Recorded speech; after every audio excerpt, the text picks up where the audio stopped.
তখন আমার বয়স ২২। আমাদের ফ্ল্যাট তৈরি হচ্ছে কিছুদিন। আমরা একটা বাড়িতে ভাড়া থাকতাম। এক বিধবা মহিলার বাড়ি একা থাকতেন। তিনি আমাকে খুব ভালোবাসতেন আর বিশ্বাস করতেন। আমার ধারণা আমি দেখতে খুব একটা ভালো না, কিন্তু মেয়েরা বলে আমি নাকি হ্যান্ডসাম। জানি না তারা কি দেখে আমার ভিতর। আমি বাড়িওয়ালিকে মাসিমা ডাকতাম। একদিন আমাকে ডেকে বলল, তমাল, আমার এক বোন থাকে মুর্শিদাবাদে, অনেক দিন তার কাছে যায় না, আমাকে একটু নিয়ে যাবে? বাবা, বললাম যাব। মাসিমা রওনা হলাম তাকে নিয়ে। মুর্শিদাবাদ ট্রেন থেকে নেমে থামলাম লালবাগ, মাসিমার বোনের বাড়ি। মাসিমার বোন ও বিধবা, তার 2 মেয়ে আছে। কেয়ার বয়স 20 বছর আর জুথি 18 বছরের। মাসিমাকে পেয়ে সবাই খুব খুশি। তার বোন তো বকবক করেই চলেছে, কে আর জুথিও কথা বলছে, কিন্তু আর চোখে আমাকে দেখছে। মাসিমা আলাপ করিয়ে দিল, এর নাম কিংসুক, ডাকনাম তমাল।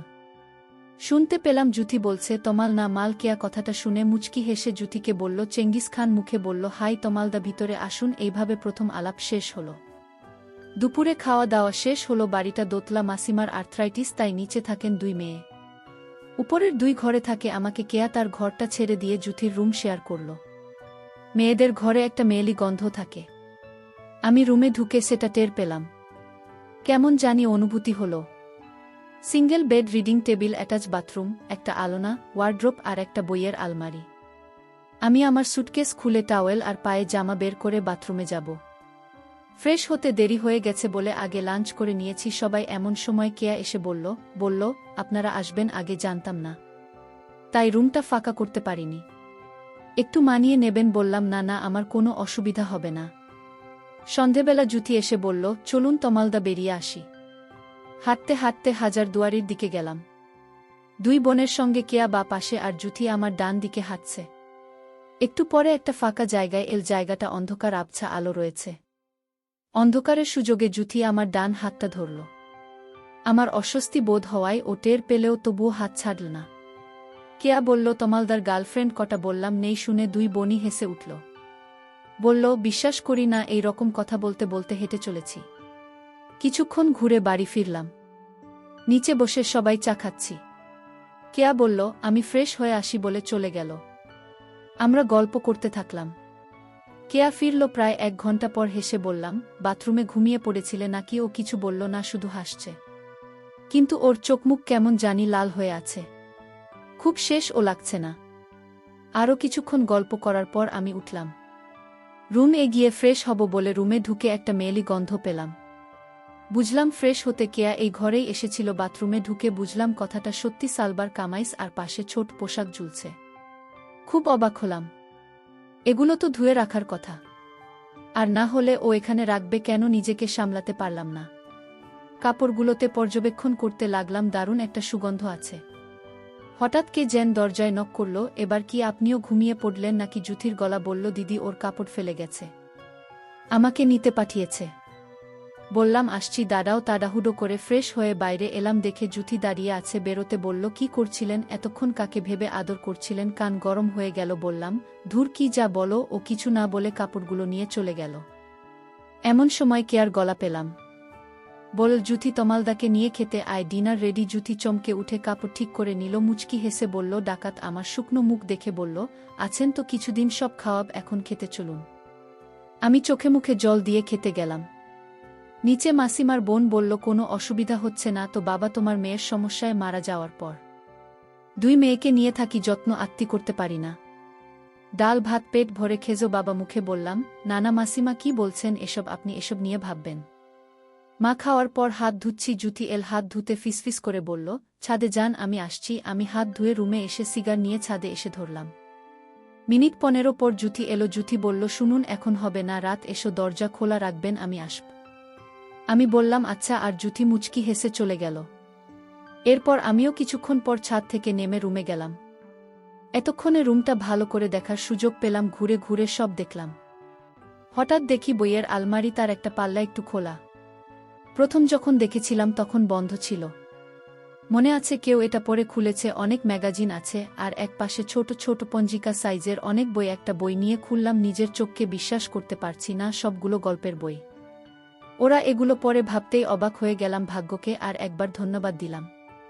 টিউরটা জমবে ভালোই বন্ধুরা, তোমরা নিশ্চয়ই বুঝতে পেরেছ কেমন বই। আমি উপরের একটা গল্পের বই নিয়ে পড়তে শুরু করলাম। গল্প পড়তে পড়তে কিছু কাজও সেরে নিলাম। তারপর জুথির জন্য অপেক্ষা করতে লাগলাম। দরজা হালকা খোলা ছিল আর লাইট অফ করে চুপ অপেক্ষা করছিলাম। কখন ঘুমিয়ে গেছি মনে নেই। হঠাৎ কিছু একটা হাওয়াতে ঘুম ভেঙে গেল। চোখ খুলে দেখি জুথি এসে কিছু করতে চাইছে। আমি একটু অস্বস্তিতে পড়ে গেলাম। বন্ধুরা, ইউটিউবের কড়া নিয়মের কারণে স্বপ্নে যা দেখেছি তা সরাসরি বলা যাচ্ছে না। তোমরা কমেন্টে দেওয়া লিঙ্ক থেকে আমার ওয়েবসাইট ভিজিট করো। সেখানে একদম খোলামেলা গল্প দেওয়া আছে। সারারাত কাজ করে সকলে ঘুম ভাঙতে দেরি হলো। 9:30টায় জুথির ডাকে ঘুম ভাঙল। আয় তমালদা উঠোন, আর কত ঘুমাবেন, দুপুর হয়ে গেল তো। উঠে বসলাম বিছানায়। দেখি জুথি চা আর বিস্কুট নিয়ে এসেছে। আমি ওর হাত থেকে চা নিলাম, সাইড টেবিলে রেখে বাথরুমে গেলাম। মুখে চোখে জল দিতে ফিরে এসে চাই চুমুক দিলাম। বললাম, থ্যাঙ্কস জুথি, চাটা খুব দরকার ছিল। জুথি বলল, আজ সারাদিন বাড়িতে কেউ থাকবে না, শুধু আপনি আর আমি। আপনি যা হুকুম করবেন সব করব। আমি চমকে উঠলাম, বাড়িতে কেউ থাকবে না মানে? জুথি বলল, দিদি কলেজ গেছে, ওখান থেকে বন্ধুর জন্মদিনে যাবে। ফিরতে ফিরতে রাত 10টা। মা আর মাসি একটু পরে বহরমপুর যাবে। ছোট মামার বাড়ি 2 দিন পর ফিরবে। আপনাকেও নিয়ে যেতে চেয়েছিল। আমি বললাম, তমালদা থাক না ওখানে, ও কি করবে? ওখানে থাকলে আমাদের পাহারাও দিতে পারবে, মুর্শিদাবাদটাও ঘুরে দেখতে পারবে, তোমরাও নিশ্চিন্তে কদিন ঘুরতে পারবে। তাই রাজি হল। আমি বললাম, শিয়ালকে মুরগি পাহারায় রেখে যাচ্ছেন জুথি আর আমি দুজনে হেসে উঠলাম। জুথি বলল, যান, ফ্রেশ হয়ে নিন, ওরা এখনই বেরোবে, ড্রাইভার এসে গেছে। আমি ওকে বলে বাথরুমে ঢুকলাম। 10টা 30 নাগাদ মাসি মারা রওনা হলো। আমাকে বলে গেল, তোমার ভরসায় রেখে গেলাম, ওদের সাবধানে থেকো। বললাম, চিন্তা করবেন না মাসিমা, নিশ্চিন্তে ঘুরে আসুন, আমি দুজনেরই খেয়াল রাখব। গাড়িটা চলে যেতে জুথি দরজা বন্ধ করল। সাথে সাথেই কিছু ঘটনা ঘটল। ঘণ্টাখানেক পর দুপুর হয়ে গেছে। দুজনে স্নান করে দুপুরের খাবার খেয়ে নেব। সকাল থেকে লাঞ্চ পর্যন্ত 3 কিস্তিতে কাজ করেছি আমরা।